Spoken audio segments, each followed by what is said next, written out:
العالمين وصلى الله وسلم وبارك على النبي الأمين وعلى آله وصحبه أجمعين ومن تبعهم بإحسان إلى يوم الدين. أما بعد، فحدثني جماعة من الشيوخ وهو أول حديث سمعته منهم بإسناد كل إلى سفيان بن عيينة عن عمرو بن دينار عن أبي قابوس مولى عبد الله بن عمرو عن عبد الله بن عمرو بن العاص رضي الله عنهما قال قال رسول الله صلى الله عليه وسلم: الراحمون يرحمهم الرحمن يرحم من في الأرض يرحمكم من في السماء.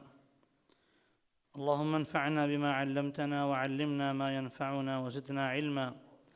سبحانك لا علم لنا إلا ما علمتنا إنك أنت العليم الحكيم.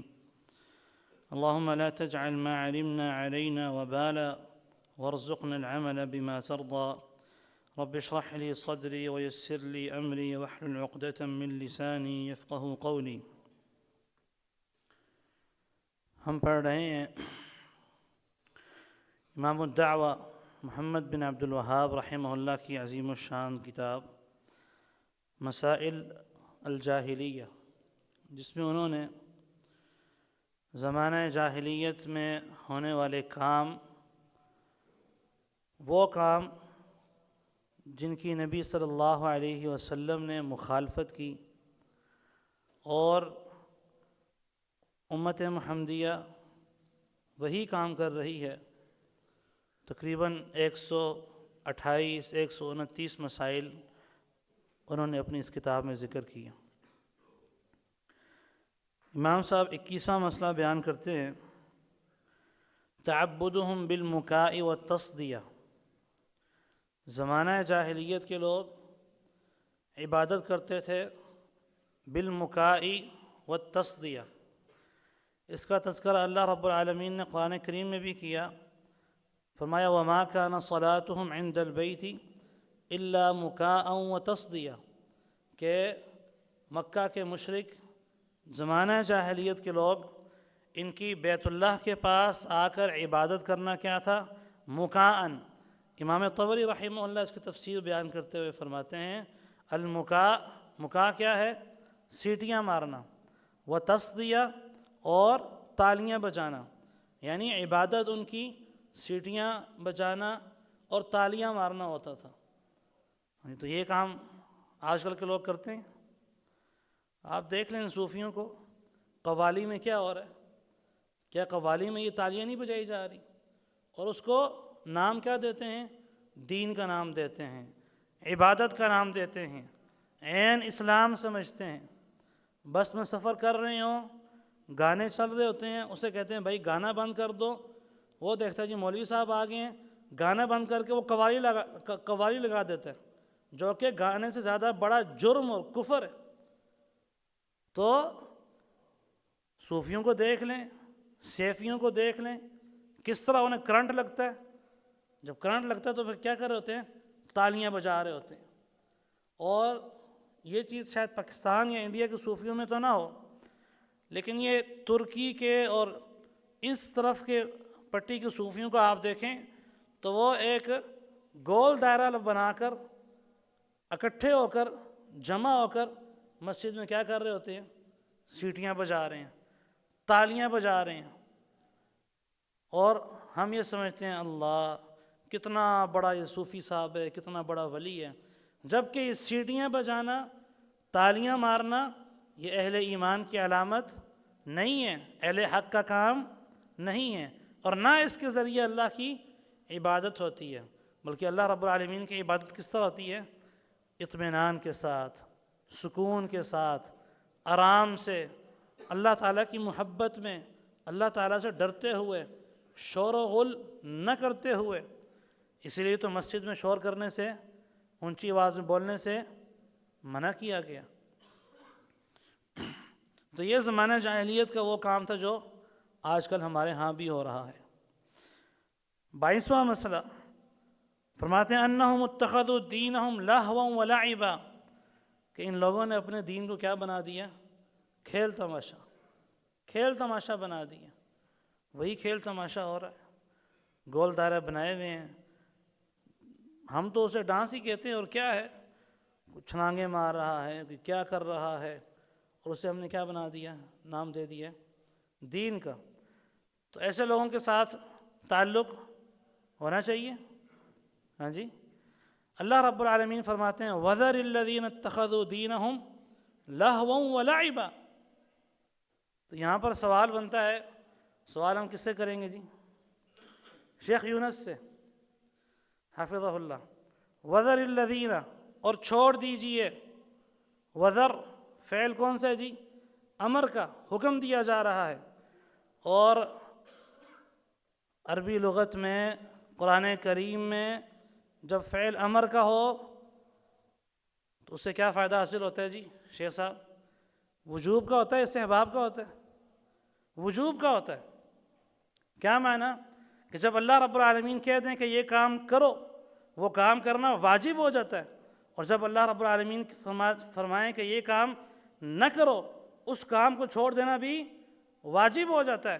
تو اللہ رب العالمین تو فرما رہے ہیں وَذَرِ الَّذِينَ اتَّخَذُوا دِينَهُمْ لَهْوًا وَلَعِبًا، وہ لوگ جنہوں نے اپنے دین کو کھیل اور تماشا بنا دیا ہے، انہیں کیا کر دو؟ چھوڑ دو، انہیں چھوڑ دو۔ کیوں؟ کیونکہ وہ وہی کام کر رہے ہیں جو جاہلیت کے زمانے کے لوگ کرتے تھے۔ اہل اسلام کا دین کھیل تماشا نہیں ہے۔ کیا اللہ رب العالمین نے یہاں پر ایسی کوئی بات کی ہے کہ ہاں ان لوگوں کو چھوڑ دو جو آپ کے رشتہ دار نہ ہوں، یا ان لوگوں کو چھوڑ دو جو آپ کے ساتھ کاروباری شراکت میں شریک نہ ہوں، ان کو چھوڑ دو، لیکن جو آپ کا رشتہ دار ہے، جو آپ کا پارٹنر ہے، اس کو آپ نے نہیں چھوڑنا، اس سے آپ کے بھی تعلق ہونا چاہیے، دوستی ہونی چاہیے، محبت ہونی چاہیے۔ کیا خیال ہے جی؟ نہیں ہونی چاہیے؟ کیوں؟ ابھی میں نے مسئلہ بیان کیا، کیونکہ انہوں نے دین کو کیا بنا دیا؟ کھیل تماشا۔ تو وَذَرِ الَّذِينَ اتَّخَذُوا دِينَهُمْ لَهْوًا وَلَعِبًا، جس نے اپنے دین کو کھیل تماشا بنا دیا ہے، اس کو چھوڑ دینا کیا ہے؟ واجب ہے۔ اس سے محبت کو ترک کر دینا کیا ہے جی؟ واجب ہے۔ اس کے لیے دل میں بغض رکھنا کیا ہے؟ واجب ہے۔ دل میں نفرت رکھنا اس کے لیے واجب ہے۔ اور اس کو گالیاں دینا وہ بھی واجب ہے؟ نہیں۔ تو دل میں بغض رکھنے سے گالی دینا لازم نہیں ہے، لیکن دل میں اس کے لیے محبت نہیں ہوگی، کیونکہ دل کے اندر جو محبت ہے یہ خاص ہے کس کے لیے؟ اہل ایمان کے ساتھ، اہل صلاح کے ساتھ، تقوی والوں کے ساتھ، نمازیوں کے ساتھ، پرہیزگاروں کے ساتھ۔ لیکن جنہوں نے اپنے دین کو کھیل اور تماشا بنا دیا ہے، جن لوگوں نے دین کو بگاڑ کر رکھ دیا ہے، ان کے ساتھ کسی قسم کی محبت نہیں ہو سکتی، محبت نہیں ہو سکتی ان کے ساتھ۔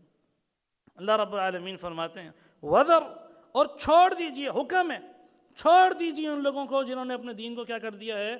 کھیل تماشا بنا دیا ہے۔ تو میں اور آپ اپنی دوستیوں کو چیک کریں گے؟ دانیال بھائی کو جگا دیں جی۔ میں اور آپ اپنی دوستیوں کو چیک کریں گے پھر کہ کون سا ہمارا دوست ہے جو بے نماز ہے اور ہماری اس سے پھر دوستی چل رہی ہے؟ کون سا ہمارا دوست ہے جو صحابہ کرام کا گستاخ ہے اور بدبخت انسان مرزا انجینئر جیلمی کو سنتا ہے اور اس کے دل میں صحابہ کے لیے جو ہے نا وہ یعنی کہ بغض اور عداوت آ گئی ہے، پھر بھی ہمارا دوست ہے وہ، اور پھر چھوڑیں گے ان کو؟ کون کو چھوڑنے کو چیک کرنے کے لیے تیار ہے؟ چھوڑنے کی تو پہلے بات کی بات ہے۔ ہاں جی، 2-3 بھائی ہیں جو ابھی صرف دوستیاں چیک کرنے کے لیے ہیں، باقیوں کو اپنی دوستی بڑی عزیز ہے۔ اور یاد رکھیں اللہ رب العالمین کیا فرماتے ہیں 5ویں پارے کے آخر میں کہ اِنَّكُمْ اِذًا مِثْلُهُمْ، اگر ان کے ساتھ بیٹھے رہے یہ مت سمجھنا کہ آپ نمازی ہیں، پرہیزگار ہیں، آپ کا الگ حساب ہوگا، ان کا الگ حساب ہوگا۔ فرمایا اِنَّكُمْ اِذًا مِثْلُهُمْ، تم بھی انہی کے ساتھ شریک ہو، تم بھی انہی کے ساتھ شریک ہو۔ 23واں مسئلہ فرماتے ہیں امام محمد ابن عبد الوہاب رحمہ اللہ ان الحیات الدنیا غرتہم، زمانہ جاہلیت کے لوگوں کو دنیا کی زندگی نے دھوکے میں مبتلا کر دیا ہے، دھوکے میں مبتلا کر دیا۔ تو کیا سمجھتے ہیں؟ فَظَنُّوا أَنَّ عَطَاءَ اللَّهِ مِنْهَا يَدُلُّ عَلَى رِضَاهُ، وہ سمجھتے ہیں کہ اللہ نے دنیا دے دی ہے، اللہ کا ہمیں دنیا کا مال دینا، اولاد دینا، یہ کیا ہے؟ اللہ کی رضامندی کی دلیل ہے۔ مجھے کس طرح پتہ لگے کہ اللہ مجھ سے راضی ہے؟ اللہ نے بڑا مال دیا جی۔ مجھے کس طرح پتہ لگے گا اللہ مجھ سے راضی ہے؟ اللہ نے اولاد دی ہے، بیٹے ہی بیٹے ہیں، بیٹیاں ہی بیٹیاں ہیں، تو بندہ سمجھتا ہے اللہ مجھ سے کیا ہے؟ راضی ہے۔ سود کے پیسوں سے بینک میں نوکری کر کے یا بینک سے لیز لے کر گھر بنا کر اوپر حاجی صاحب نے کیا لکھ دیا؟ ھذا من فضل ربی، یہ میرے رب کا کیا ہے؟ فضل ہے۔ سمجھتا ہے اللہ مجھ سے راضی ہے۔ کیوں؟ اللہ نے مجھے اولاد دے دی ہے، اللہ نے مجھے مال دے دیا، تو اللہ مجھ سے راضی ہے۔ تو یہ سوچ کافروں کی، زمانہ جاہلیت کے لوگوں کی سوچ تھی، اہل ایمان کی یہ سوچ نہیں ہے۔ اللہ رب العالمین نے کافروں کا قول قرآن کریم میں نقل کرتے ہوئے فرمایا وَقَالُوا نَحْنُ أَكْثَرُ أَمْوَالًا وَأَوْلَادًا، کہ ہم تو کیا ہیں؟ زیادہ مال والے ہیں اور زیادہ اولاد والے ہیں۔ وَمَا نَحْنُ بِمُعَذَّبِينَ، اور جس طرح اللہ نے ہمیں یہاں پر اولاد دے دی ہے اور یہاں پر دنیا پہ ہمیں مال دے دیا ہے، اگر قیامت قائم ہوئی تو ہمیں وہاں پر بھی عذاب نہیں دیا جائے گا کہ اگر ہم باطل پر ہوتے، ہم جس چیز پر ہیں وہ غلط ہوتا، تو ہمیں دنیا کا مال نہ ملتا، ہمیں دنیا کا مال نہ ملتا۔ نہیں میرے بھائیوں، یہ دنیا کا مال اور یہ اولاد کی کثرت یہ حق پر ہونے کی علامت قطعی طور پر نہیں ہے، بالکل نہیں ہے۔ نہ یہ دنیا کی ترقی جو ہے وہ حق پر ہونے کی علامت ہے، بلکہ دنیا کے اندر انسان بڑھتا چلا جائے، ترقی کرتا چلا جائے، مال آتا چلا جائے، اولاد ہوتی چلی جائے، یہ خطرے کی علامت بھی ہو سکتی ہے۔ اللہ تعالیٰ فرماتے ہیں جب وہ خوش ہوئے اس علم پر جو انہیں دیا گیا تھا، جو انہیں علم دیا گیا اس پہ خوش ہو گئے، خوش ہو گئے کہ ہمیں بہت علم مل گیا ہے۔ مجھے تو یہ کبھی کبھار ڈر لگتا ہے کہ ہم جس ترقی کی طرف چلتے جا رہے ہیں، ٹیکنالوجی کے اندر، آرٹیفیشل انٹیلیجنس کے اندر، اور اے آئی نے جو ہے نا وہ مت ماری ہوئی اس ٹائم دنیا کی، یہ کہیں اللہ کے پکڑنے کا وقت ہوا چاہتا ہے۔ اخذناہم بغتہ، جب وہ اپنے علم پر خوش ہو گئے، ہمیں بہت علم دیا گیا ہے، ہم بہت ترقی کر رہے ہیں، تو اللہ فرماتے ہیں ہم ان کو اس وقت پکڑ لیتے ہیں، اسی وقت ہم ان کو پکڑتے ہیں، کیونکہ ان کو جو ترقی دی گئی ہے، ان کو یہ جو فراوانی دی گئی ہے، یہ اللہ کی طرف سے وہ رسی ہے جو ان کو ڈھیل دی جا رہی ہے، ڈھیل دی جا رہی ہے، رسی ان کی لمبی کی جا رہی ہے کہ جب ان کو کھینچا جائے گا، ان کی رسی کھینچی جائے گی تو بہت سخت پکڑ ہو جائے گی، بہت سخت پکڑ ہوگی۔ تو اللہ رب العالمین انسان سے راضی ہیں، اس کی علامت کیا ہے؟ کہ انسان کیا کرے؟ اس کی توحید کو بیان کرے، انسان شرک سے بچے، انسان نماز پڑھنے آئے، انسان کے پاس جو مال ہے وہ اس مال کو اللہ کے راستے میں خرچ کرے، جو اولاد اللہ نے اس کو دی ہے اس اولاد کو وہ اللہ کے دین کو سیکھنے کے لیے وقف کر دے، تو یہ تو اللہ کی رضامندی کی دلیل ہے۔